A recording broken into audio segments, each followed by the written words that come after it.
You I know, feel like a huge thing that I teach in my sessions is just listening skills. mhm. And we can call it body awareness or breath awareness, or, there's lots of great Somatic, terms, whatever. Yeah. clinical terms that we use, Yeah. but really it's listening. That's really what it is.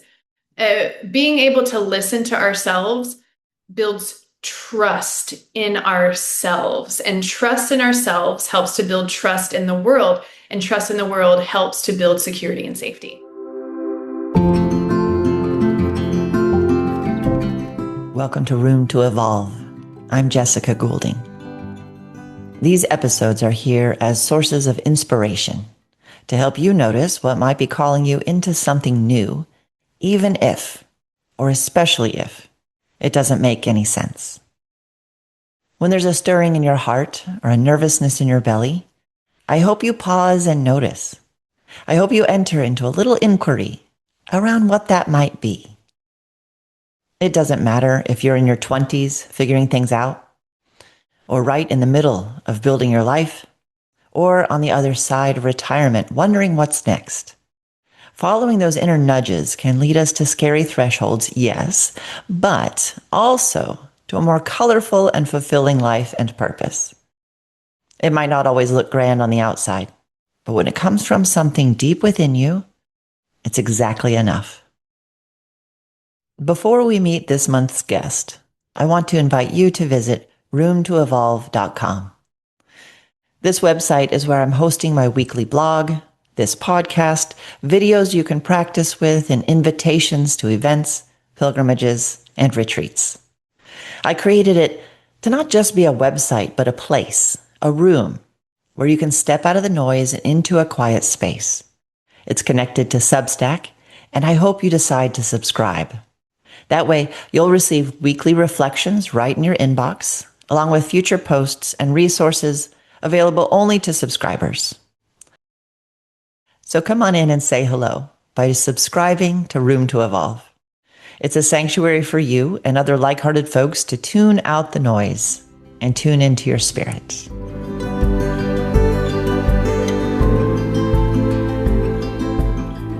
It amazes me how much I still remember from my 200-hour yoga teacher training back in 2004. So many quotes from master teachers and experiences from classes still inform my practice and my life today. One of those moments came from Professor Douglas Brooks when we were discussing the Bhagavad Gita and right action. He shared with me a personal story about his wife, expressing concern about his constant travel, teaching young people all over the world, especially women, who admired or flirted with him. And he said something like this: "I said yes to you. That makes all other women irrelevant for sexual encounters or deeper relationships. You have my yes, and there's only one of those to go around." And that stayed with me because it felt so clear and uncomplicated. There's one yes and it's already spoken for. No room for confusion or endless negotiation. And this feels applicable to so many areas of life. We often think freedom comes from having more choices, and certainly some choices matter deeply. We need the freedom to choose our partners, our work, how we're treated, and what we do with our lives, body, mind, and spirit. But once those deeper choices are made, commitment itself becomes freeing. Focus and devotion free us from the tyranny of distraction, minutia, second guessing, and endless doubt. Finding our true center and staying aligned with our core values allows us to live with greater ease, joy, and peace. But that takes effort. The ease takes effort. Staying connected to what matters most is a practice. And on the deepest level, dedication to God, to truth, or to a spiritual practice or path allows the periphery of life to become less consuming. Decisions become easier, energy becomes clearer. It's a bit like stepping onto a labyrinth. The path is already laid out before you. You simply place one foot in front of the other. The constant decision-making falls away, and you can focus instead on walking with the divine, opening to deeper consciousness, and returning to the center of your own soul. Interestingly, this idea of core connection exists not only spiritually, but physically as well. The relationship between our center and the rest of our lives, or our bodies, is profound. When the core is supported and functioning well, so many other things begin to organize themselves around it. That is very much at the heart of today's conversation with Dr. Sandi Russom. Sandi is currently launching a virtual summer course called Core Connection, focused on establishing and maintaining a truly supportive core for whole body health. Her goal is to make the tools and practices she offers in one-on-one therapy sessions more accessible so people can practice in their own space and at their own pace. I'm so excited to talk with her today about this concept and about the ways this work has transformed both her clients' lives and her own. Be sure and check the show notes for a 20% discount code for Core Connection, along with links to her website, drsandi.yoga, and ways to connect with her. Sandi Russom, welcome to Room to Evolve. Thank you. I'm excited to have you here as, well, who you are. I mean, a dear friend of mine. But beyond that, and in service to our podcast conversation together, you are a yoga therapist and a physical therapist. And I'm excited to have a conversation about what those two things are, what's the difference, how does it help, and learn about your particular view coming into the core and centering. And I think it's going to be a very rich conversation all the way through till we hear your personal story at the end. So would you mind kicking us off with just a little bit about what is a yoga therapist? That's a great question. I think that I get asked that a lot. And even just what is yoga therapy? Well, yeah. So I think that a yoga therapist is a person who uses these ancient practices of yoga and applies them in a one-on-one setting or in a small group setting to have a specific effect. So I think broad strokes, that's like what yoga therapy is and what a yoga therapist does. And beyond that, there's quite a lot of variation. So the way that a yoga therapy session with me might go is going to be different than a yoga therapy session with you, for example, right?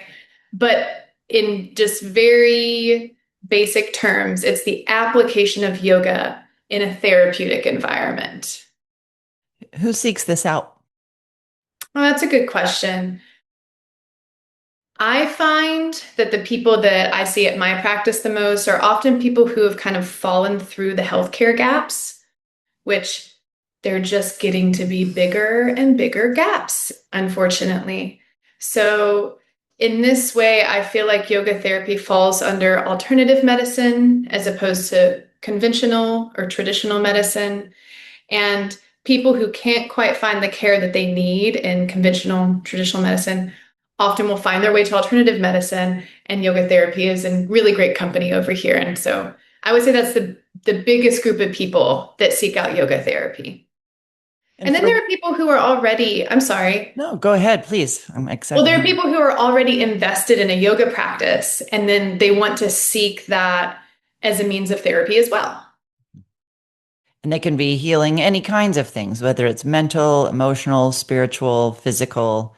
That's, my favorite thing about it is we get to look at the whole person. It's the lens of everything, and spiritual things come up.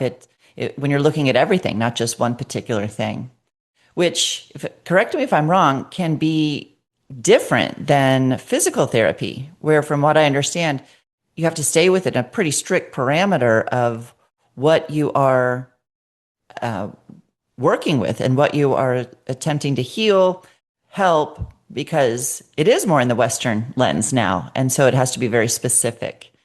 So can you tell us kind of what is physical therapy in regards to how and who for that Sure. side? I think a lot more of us are familiar with physical therapy. You've been prescribed physical therapy.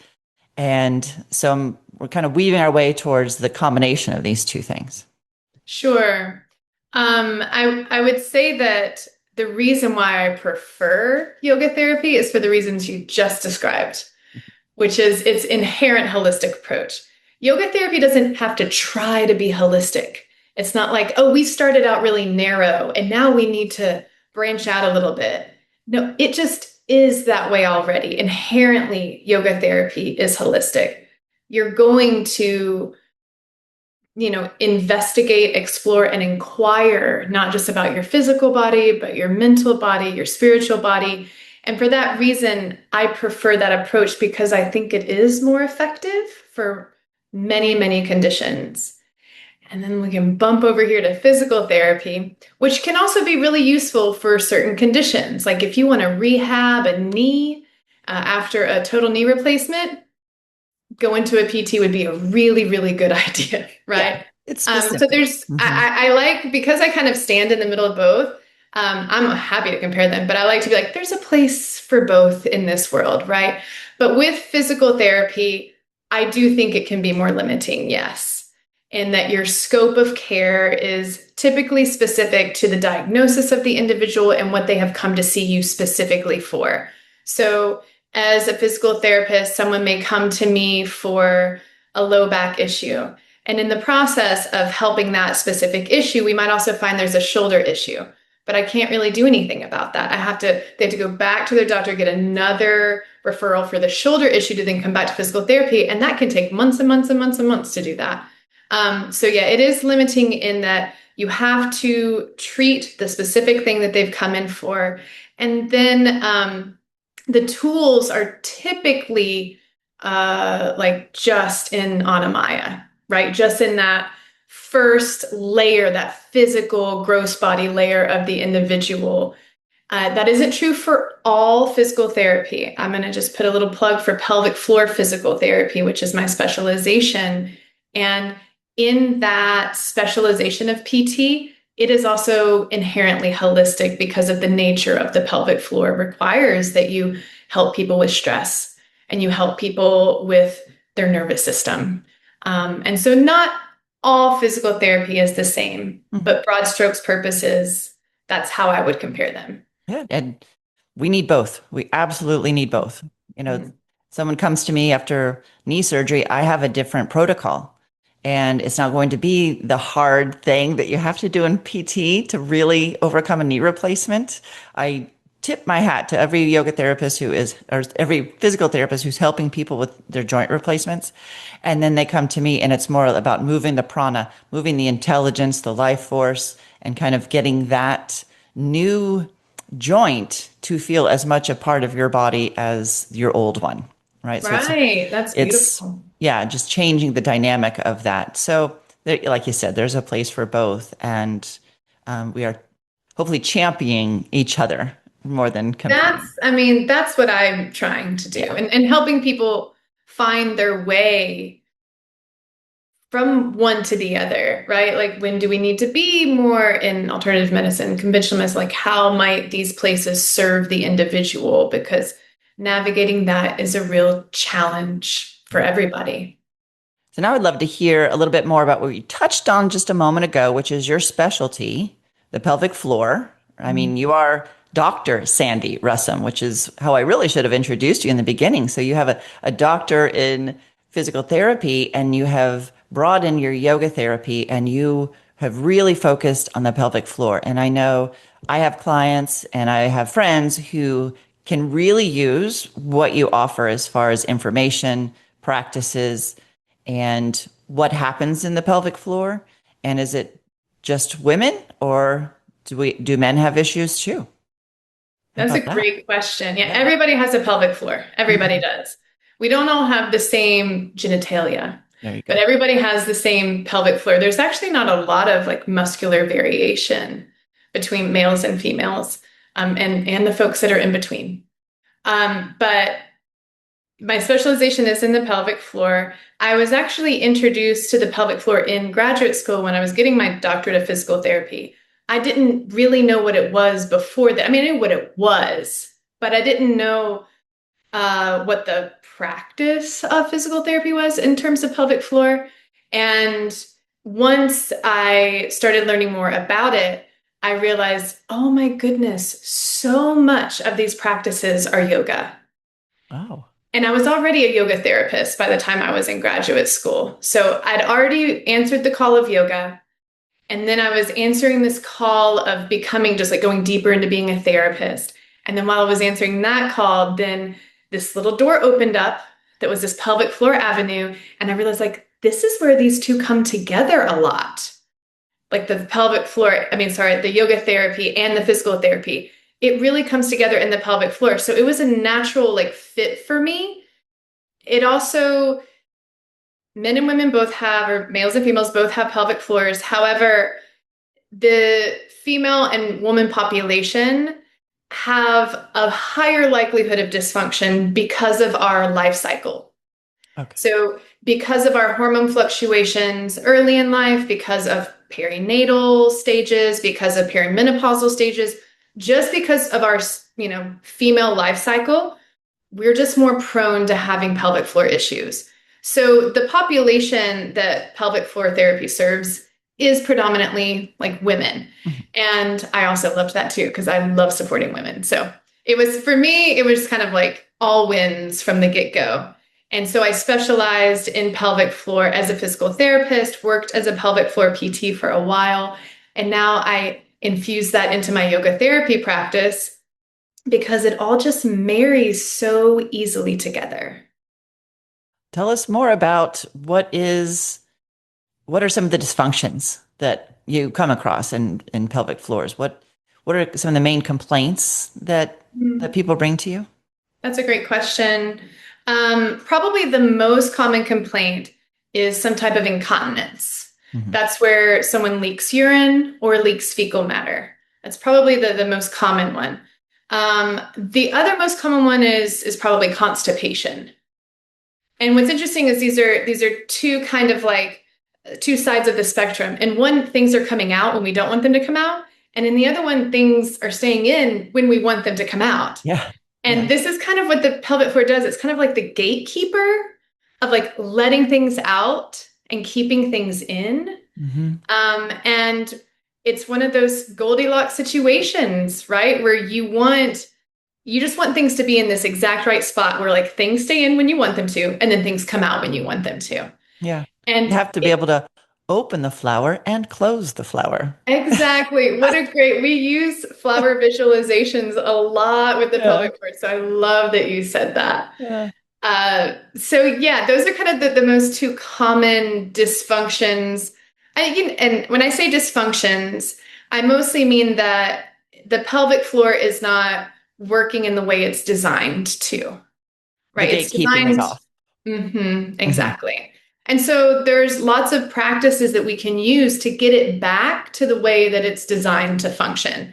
And some people get surprised because they're like, I've never had children, or, all of my births have been through a cesarean, so I've never had a vaginal birth. And I just noticed over the years that we have these kind of preconceived ideas of what should make it not work, or what should mess it up. And more times than not, people are surprised when it happens Yeah. to them. And it happened like at some point in your lifetime, you're probably going to have pelvic floor dysfunction if you live long enough. Like something's probably going to go wrong at some point. And I don't want to doom anybody. I want it to be more accepting. Like, it's okay. Like, we all pee our pants or poop our pants sometimes. It's okay. You're in a good club. Everybody else is here. Just another one of those things. Just another one of those things. Well, one thing that you talk about in your work is that like when you're referring to pelvic floor, a lot of us might think of it as just what's at the end of the body and the beginning of outside the body. But you talk about the core as a whole system. So the pelvic floor is not just there on its own trying to do its best to gatekeep with all its might. It's actually connected to a full center axis, center core. And when I think of pelvic floor, I also think of how much the breath, the diaphragm, and the throat are involved. I mean, we could nerd out all day on the values and how the energy moves and how we move prana. But let's just back it out a moment to how the pelvic floor connects to the whole inner core. And does core just mean abs? Oh, okay. I'm going to try to rein it in because you want us to like keep it focused. I'm going to do my best because All right. talking about this, I love it. The pelvic floor is a part of a system that is usually referred to as the core system or the core cylinder system. I'll say it one more time. The core cylinder system. Some people use other names for it. What's in a name? It's all the same stuff.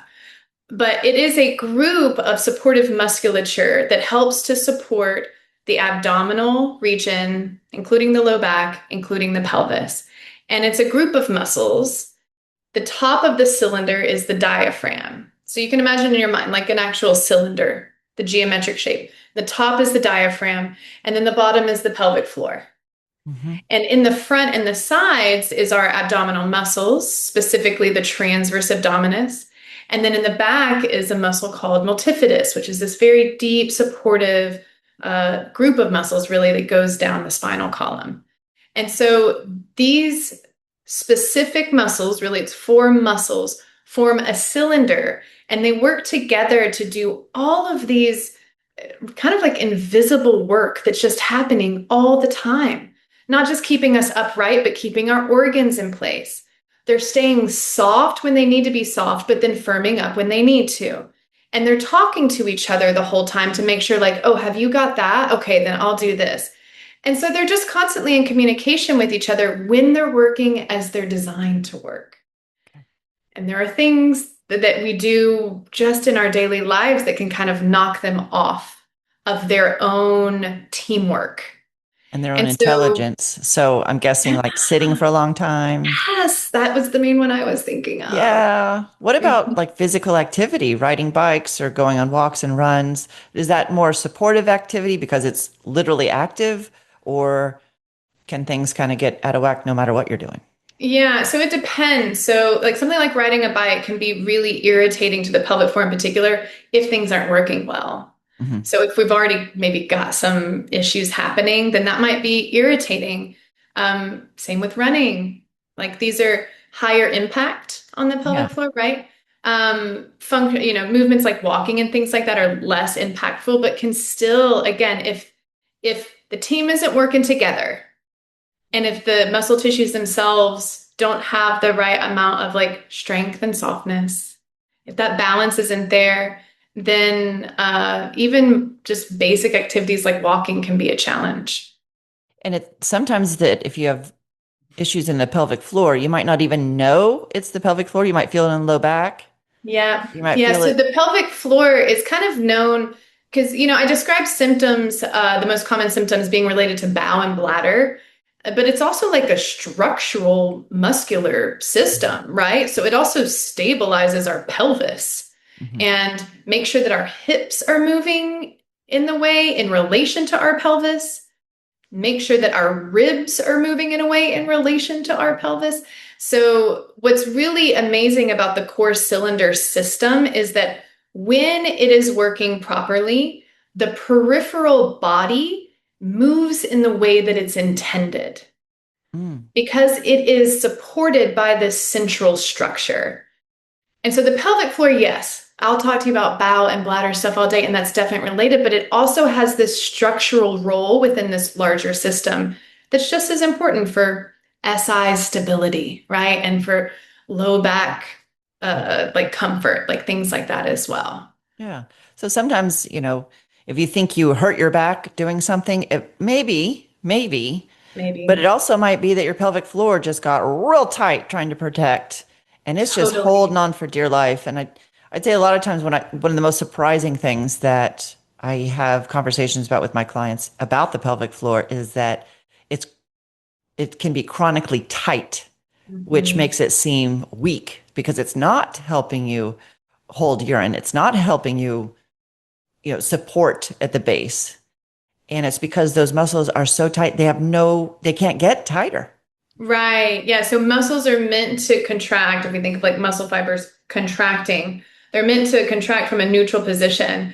But if they're tight, then they have nowhere to go. So when you actually need to call on them to like, make it to the bathroom on time or whatever, they're like, I can't close I off can't, yeah, anymore. Right. I So got no room. this, and this is universal for muscles, not just the pelvic floor. Tight muscles are weak.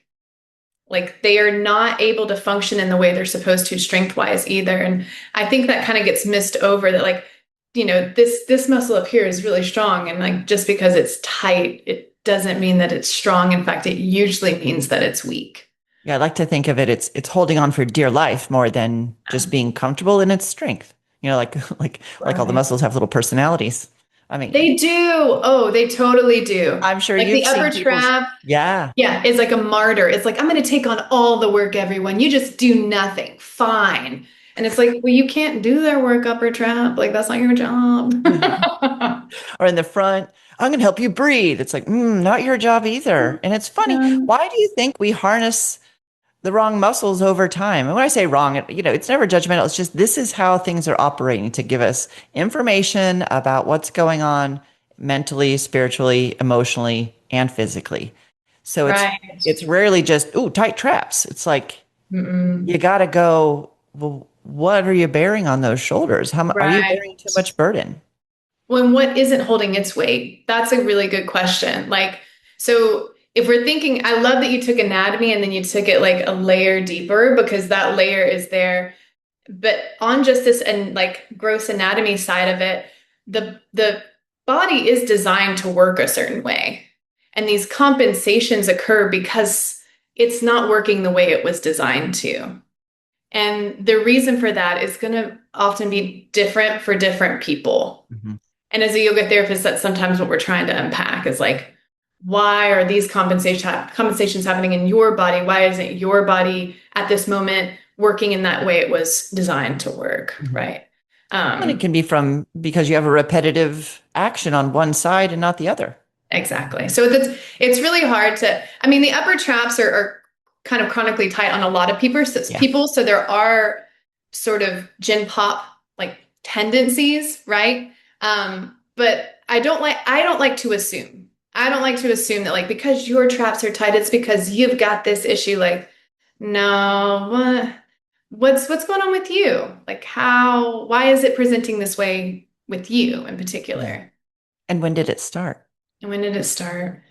Yeah. Yeah. When did your body finally decide to give you the pain signal? But Right. Because yeah, pain is a message. It's mhm. a message that something needs attention or something needs care or something needs help.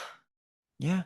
And that It's something might be physical, might mhm, be mental, might mhm, be emotional, might be spiritual. Like when I think of pelvic floor and this whole internal column, and I think about it through the lens of the chakras, right? So that pelvic floor, you're working with Muladhara, which is the root support. mhm. And do you take your clients in any kind of interview or conversation about how they're feeling about their safety in the world or the connection to their ancestors or feeling grounded in the earth or ability to create and flow with life? Do you get into those conversations? Oh, absolutely. We typically, in the first session, form an intention for our work together. And it's the intention isn't a goal. An intention is like a perspective that we want to try to find. And how can we form a statement of intent or a visual intent or an embodied intent that helps us to move closer to that perspective that we think is going to bring us closer to balance. And in forming that intention, I ask a lot of questions, right? And it is very back and forth. It's very much you know,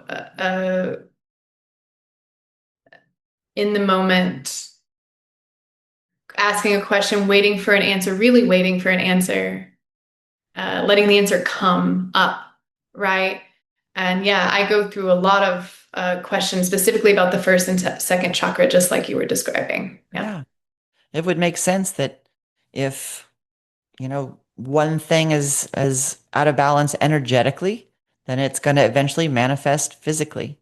If we have, you know, a lot on our mind and things are feeling tight and pressured. I mean, even as I say tight and pressured, my eyebrows go down, my teeth and the pelvic floor kind of pulls in. It's like Mhm. we're getting ready, and Yeah. it reduces flow. My energy can't flow. Uh, there's a lot of bracing happening. When you're talking about tension in the pelvic floor, that is a bracing tendency. And there is, I'm going to say a word I very, very rarely use. There is always an underlying reason for bracing beyond just the physical.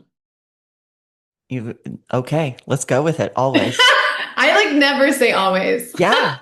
But but there, but I've never seen a case where that wasn't true. it's so there's always something, and it's the bracing for or habitual bracing because of past. Could be either.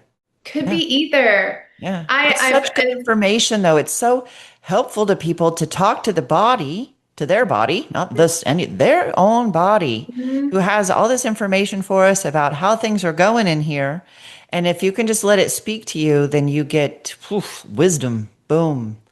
You I know, feel like a huge thing that I teach in my sessions is just listening skills. mhm. And we can call it body awareness or breath awareness, or, there's lots of great Somatic, terms, whatever. Yeah. clinical terms that we use, Yeah. but really it's listening. That's really what it is.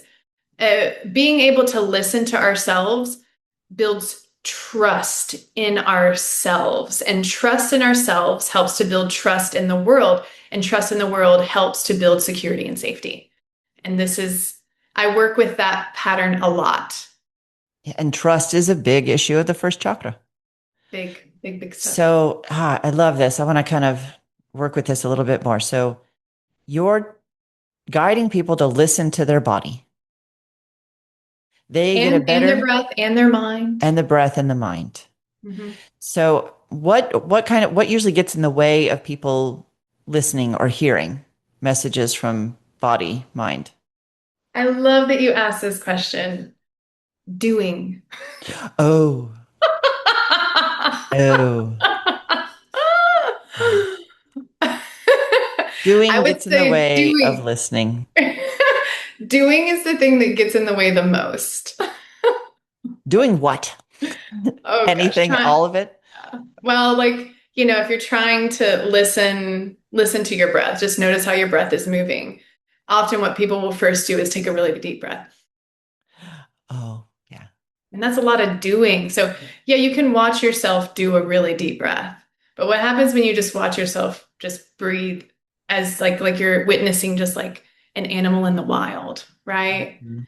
And you try not to participate, you try to just witness the breath.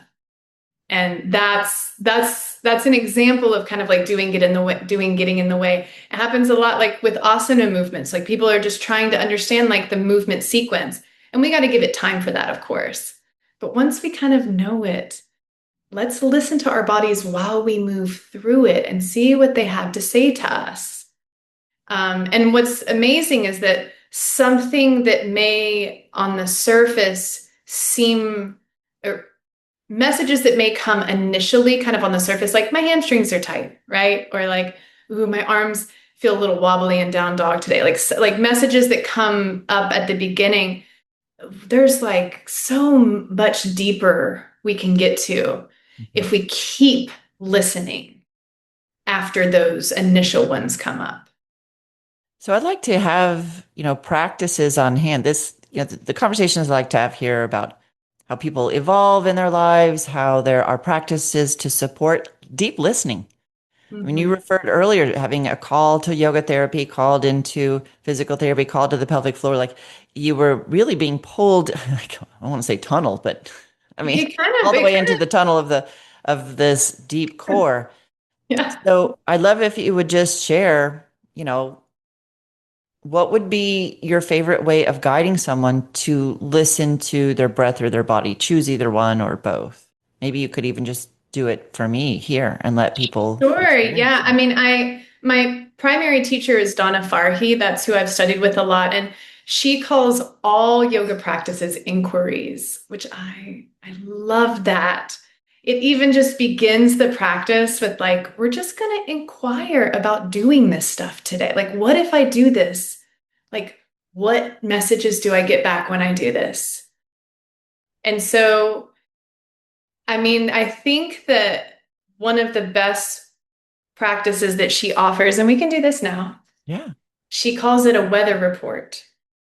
So it helps if you close your eyes because when we do a weather report in our waking lives, she's referring to us, Donna Farhi is referring to us kind of stepping outside and just seeing what the weather is. But then she invites us to do that inside of our body. So you can close your eyes for a moment because that helps you to step inside. So step inside your body and just notice what's going on without even necessarily labeling it. For example, the first thing I notice is that my feet are on the floor and I can just sense that. And then, oh, the next thing I notice is I've got a little bit of tension in the back of my neck that kind of creeps into my shoulders. And when I gave it a little bit of attention, it didn't feel as intense anymore. Mm. And so I'm just kind of taking my attention around my body and just noticing what's happening without trying to change it or tell a story about it or even interrupt it unless it's painful, of course. Mm-hmm. And just noticing and witnessing what is already happening. And then after we take that weather report in our body, we can take it a layer deeper and do the same with our breath. So your breath is already happening without you thinking about it. And try to just let it happen and just notice and witness how you're breathing right now. And when you do this, organic changes may occur. It's common for the breath to lengthen a little bit or slow down or maybe deepen. So if that organically happens, just let it happen. Don't get in the way of the breath changing, but try to not participate except by witnessing. And just notice where you're breathing in the body right now, like what moves. How does it move as you inhale? And how does it move as you exhale? And notice when you try to breathe in a certain way. So you might notice like, oh, I don't feel the breath so much in the back of my body. I should take my breath there. And I want to invite you to turn the doing volume knob real low and turn the awareness knob high. And try to just notice what's already happening.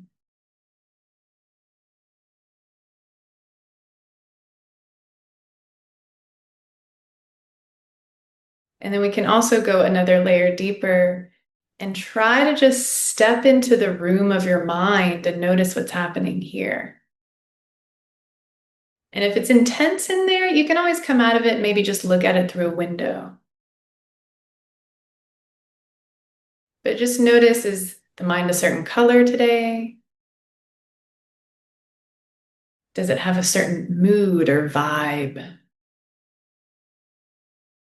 Are there thoughts in here? Are there a lot of thoughts or just a few? Are they moving at a certain pace? Is there a variety or is it kind of the same thought repeated?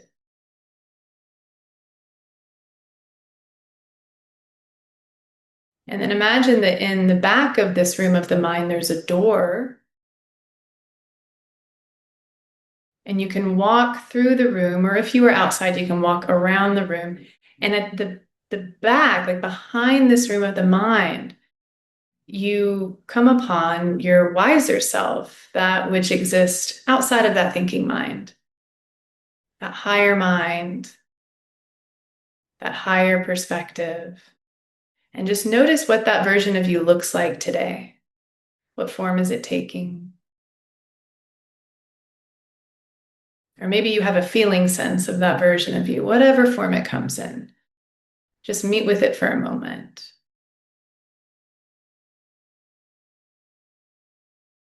And then notice that this higher self or this wiser self can show you the pathway to your true self. And notice if you can see that pathway. Is it available?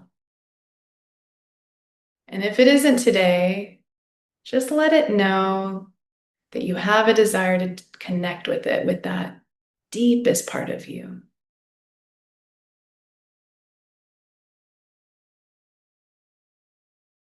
Wow. And then take a moment to acknowledge that all of these layers are you. They're Mm. all you. And as you kind of come back into yourself gradually, try to bring the best pieces of those that you think are most useful at this moment, bring them with you and let them be integrated as you kind of come back into the space and gradually reorient yourself to the external world again. So beautiful. Thank you. And it helps me see how intention becomes a perspective. Like you could, like we are going in and just touching and witnessing. And in witnessing, there's a kindness. In Yeah. witnessing ourselves, there is a compassion that can help maybe kind of short circuit the critical mind. So I think it Hmm. would be very helpful to people who struggle with critical minds and judgmental attitudes that cause their own suffering, much less people around them. So I can see how this would improve relationships both within and then with people outside. Because now, if I sit in time to listen to what's going on in myself, it seems like that might become habitual enough to really better hear people that I'm talking to and engaging with in the world. And now I get to be part of a movement of peace instead of not listening, listening Right. Right. and being that I witness and being that gift. So I can see it being this gift of um, within and without, self and relationship. Right. Yeah, I mean, I think in relationships, it really serves us to know when something is coming from another person and when something is coming from me. And I can't always know what's coming from them, but I can definitely know what's coming from me if I'm listening to myself, Mhm. right? I can feel secure in that. Yeah. And then I can feel secure in myself and I'm not looking to them to make me feel Yeah. Yeah. secure about that. And I can really listen to And them. then you have some agency in how you respond to the situation. Absolutely. I mean, it's also about that kind of detachment, creating a bit of space. Like I am not my mind, right? Yeah, Yeah, like we opened the doorway to that higher self, and oh, I just love that. I was like, oh yeah, where is she in there? And then the path from path to her, and some of we all have varying levels of understanding what is that connection to the higher self. What is the higher self? It can be a foreign concept to many. I like to think of it as like, well, when you were a little kid, you might have known it better. You might have known your little inner self, or you might have had an imaginary friend, which is kind of that feeling on the inside, or the person on the inside. So I can see this really being a wonderful way to access wisdom. Right, right. Yeah, I took us real far into it. You asked me for just some listening, and I just kind of kept going into, well, if we're listening, maybe let's listen to the wisest Yeah, things. I think so. No, I think so. And I think this is going to come up again. I think this will be the labyrinth walk companion to like, because I was thinking, wow, to do this and then trace or walk a labyrinth would be so integrating of this. It's just like you get to where you're with that inner self, or you put out the desire, and then you Yes. just now you have something to do with it. Now you can go into the doing, because eventually we have to do. Yes, absolutely. I mean, that's what's so great about yoga. Yoga, I mean, like Buddhist meditation is a lot of not doing. Oh, it's so hard. It's like so hard. But most of the time, for people who practice yoga, like we want to do stuff. Yeah. We're here to do some stuff. Please give us something to do, right? Yes. So we have to Yeah. do. We have Yeah. to do. And they work hand in hand so beautifully. Yeah, definitely. This is a quote that I read of yours, which I love. And I'd love if there's something to expand upon it. We might have already hit on it, but I'm just going to read it to you and let's see if there's a little bit more we can get out of it.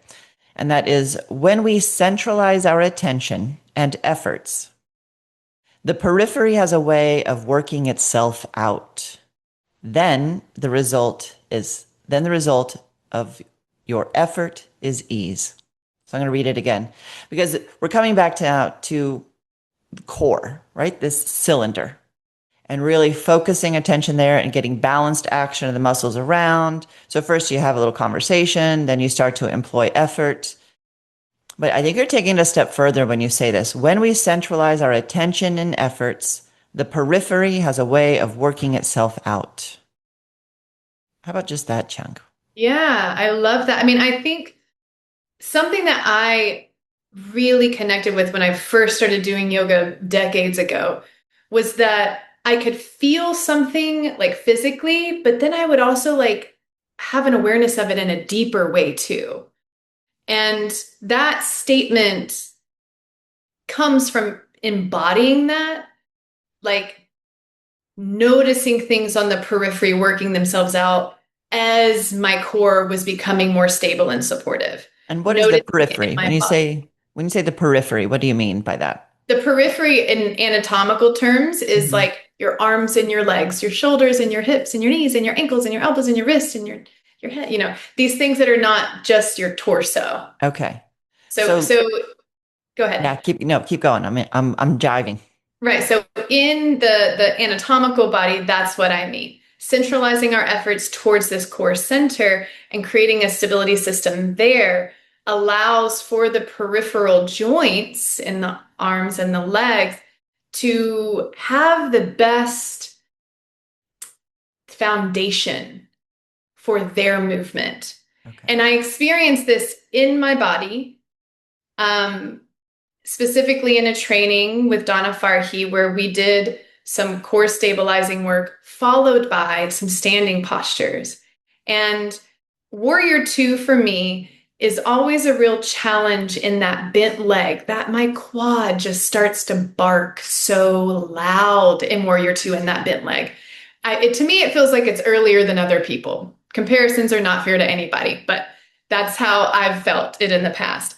And when we'd been working on these core stabilizing practices and then came up and did Warrior Two, my quad did not bark at me. It was like, oh, my quad was doing work that something else was supposed to be doing. And now Right. it's just not being required to do that work anymore. Okay. And that was one of the first times that I felt that quote embodied. But it's also true when we center our attention.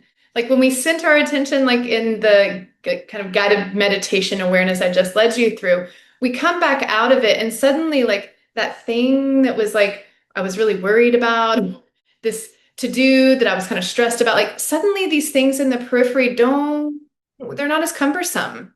They kind of just start to work themselves out. And I can suddenly like see, like, oh, that's how I'm going to solve that problem. But I didn't get there through thinking.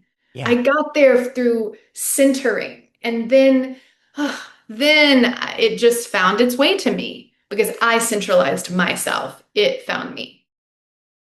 I can absolutely experience that in myself as well. Just if I figure out, okay, where do I actually want to place my attention? And I'm talking about just even in my work. Like you can create all kinds of problems and things, but if you just pull to like, what's at the core here? Not, I Mhm. mean, well, there's your pun. What's at the core here? What is the deepest essence calling me to do? And then the things on the outside, like you said, they kind of dissolve. They take care Yeah, of they themselves. dissolve Yeah. or they I, work out, or you yeah. realize like that was a distraction. Yeah. Yeah. I just love it when the body and the metaphors come together, that this manifestation of who we are, this physical form, has its own journey, has its own experience, and it has information for us. Yeah, I mean, you're speaking my language there. Yeah. Absolutely. Well, tell us about your program, which is, tell us the name, tell us the program, and because it's coming up soon, and I want Yeah, to it hear about it. is. So the name of the series is Core Connection, and it's really inspired by what we've been talking about today. The core cylinder, the centralizing your efforts and energy so that life can be easier, because if we need anything right now, is that something needs to be easier, So, right? yeah. Yeah. Um, Things are so hard it's enough. essential. Sorry, Mhm. what? Things are hard enough. So, yeah. Things are hard Because, enough. like, that was the second half of your quote. The result is that your effort is ease. Right. Hmm. The result of your effort is ease. There you So, go. I could, if I'm having a shoulder issue, I could like do stuff to strengthen my shoulder all day, right? But if, that might not actually resolve the issue. If I put my efforts into what will actually resolve the issue, then like the result of my effort will be ease of a part of my body. But it's the same on all of these levels. And something that I think yoga really helps with is giving us something to do, a place to put our efforts that actually brings ease afterwards. Mhm. And so the purpose of the course is using the effort and the time that we have working on something that's going to give us the most bang for our buck, Yeah. right? So it the classes are intentionally 30 to 45 minutes and they're meant to be done at home. It's all virtual, it's pre-recorded. You can go at your own pace in your own space. And this is very new for me. I've never recorded myself before.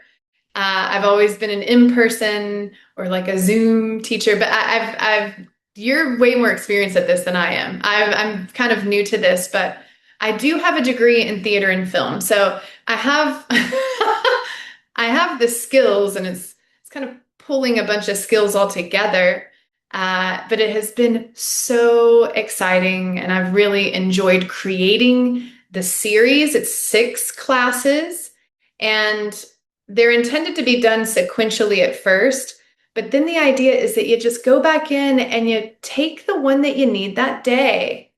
So the first one is really about connecting, and then the second one's about breathing, and then the third one is about grounding, and then releasing, and then regulating, and then integrating. And each class has its own intention.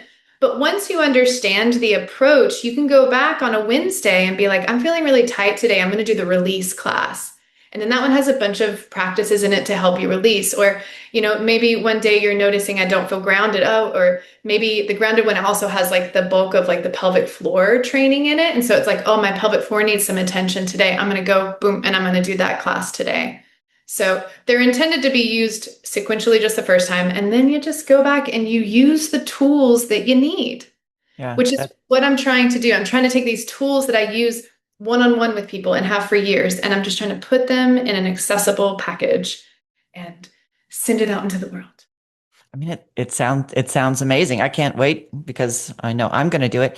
And our listeners, they get a percentage off, right? Or Yes, I want to offer your students in particular a 20% discount on the series.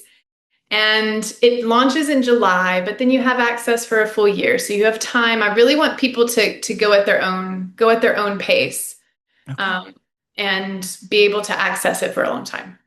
And I think there's a coupon code, if I'm correct, a room to evolve. Yes, it's Room to Evolve 20. Okay. And so of course, we'll put that in the show notes and everything. But I mean, I've known Dr. Sandy for years and I'm very excited that your teaching, your wisdom is going to be in a platform that is accessible to everyone.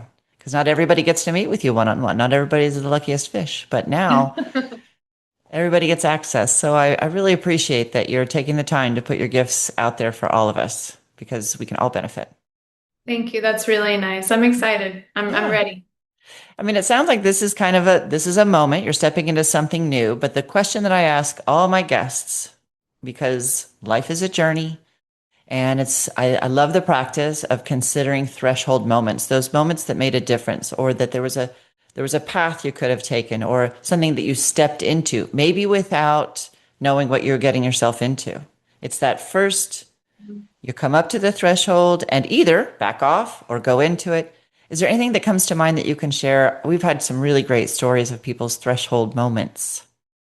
Well, I can't help but think of something that I was talking to a yoga student about earlier today, which was when I was in the process of all my training. I'd become a yoga teacher and a massage therapist and a yoga therapist. And I was considering going to graduate school to get my doctorate in physical therapy, which was a very intimidating and daunting task. I was going to have to I had a theater degree. So I was going to have to go back to school and get almost like a second bachelor's degree just to get all of the prerequisite courses to apply to graduate school. And it was definitely a threshold moment. And I realized as I just kind of kept going through the process, I just didn't stop. I just kind of kept going through the process. I realized in letting go that I'd been kind of holding myself back. And it wasn't like there were actual obstacles. Like it was kind of just me not really believing that I could do it that was in my way. And I never ever knew that was there really until many years ago. Like that was, oh my goodness, that was like 15 years ago. And it was only a few years ago that I was like, that was me the whole time. It was me. And even at the time that I kind of was liberated from it, I didn't notice how much of that was just me. Wow. So is that a threshold I moment? think so. I mean, you kept going. I mean, it seems like the threshold, you had one in your mind, preventing, but you kind of kicked into body gear. You did the doing, I did the doing. I which did the doing. was supported by more ease because you've been practicing and connecting, and you're like, I don't know why I'm doing this, but I'm doing it. Shut up, A shut up. I don't want to think hundred about it. percent. Yeah. 100%. My yoga practice was like right there with me the whole time. And Hmm. I think that goes to show that you don't always have to be aware all the time. Sometimes just go with the flow and just, know that's where you're supposed to be. Yeah. And that's kind of what I did. I just kind of kept going with it. I didn't even notice that I passed a threshold back there for a minute. But boy, did it feel liberating. Boy, did that feel really liberating to Yeah. get through that. And when the obstacles are only coming from within you, then it's not like you're fighting a bunch of, like the computer crashes and somebody says, no, we won't accept you to the school, like all these external Well, it things. seemed like that to Those me. were open up. They weren't all just easy opened. Ah, It wasn't like that. It was like, oh, these applications require that I get courses I don't have. I'm not going to be able to do it. No, you can just get those courses. yeah. Like, Okay. Yeah. oh, like this computer crashes, like, and I can't afford to buy another computer right now. Oh, my best friend's getting a new computer, and like I could just maybe ask them if I could buy their old one. Like it's just like You I found the wasn't. way. Yeah, Hmm. I was kind of. I don't want to say I was looking for obstacles. The obstacles were there, but it took me getting through them to realize there's just always a way. And I just didn't see that then. Then I just saw a lot of trials and tribulations. Yeah. And now here you are, Dr. And now Sandi. here I am. Well, thank you so much for coming on and sharing all your wisdom about this cylinder. I'm going to be thinking about how my muscles are firing or not firing, and if something hurts, maybe there's something more to it, and really pulling to the center, really in all of it, that Shushumna, the center axis. So, That's right, that central channel. Yeah. yeah, thank you so much, Sandi. Thank you. Oh, thank you. Thank you so much. It's been so great. And it just talking to you is awesome. Yeah, great to have you. Bye bye. If something in this conversation resonated with you, I'd love for you to stay connected. You can visit runetoevolve.com, where you'll find my weekly blog, more podcast episodes, and practices to support you in your own unfolding. If you haven't already, you can subscribe there to receive reflections and resources straight to your inbox. It's a simple way to stay in the conversation and continue exploring what's calling you forward. And if this episode spoke to you, feel free to share it with a friend or leave a review. It really helps others find their way into this space. Next up, I'll be sharing a Labyrinth Walk companion inspired by this conversation. So if you're feeling the nudge to move, reflect, and integrate, that will be a beautiful place to continue. And as you go, may you trust what is stirring within you, even if it doesn't yet make sense. May you have the courage to follow the quiet call and the patience to let it unfold in its own time. Much love.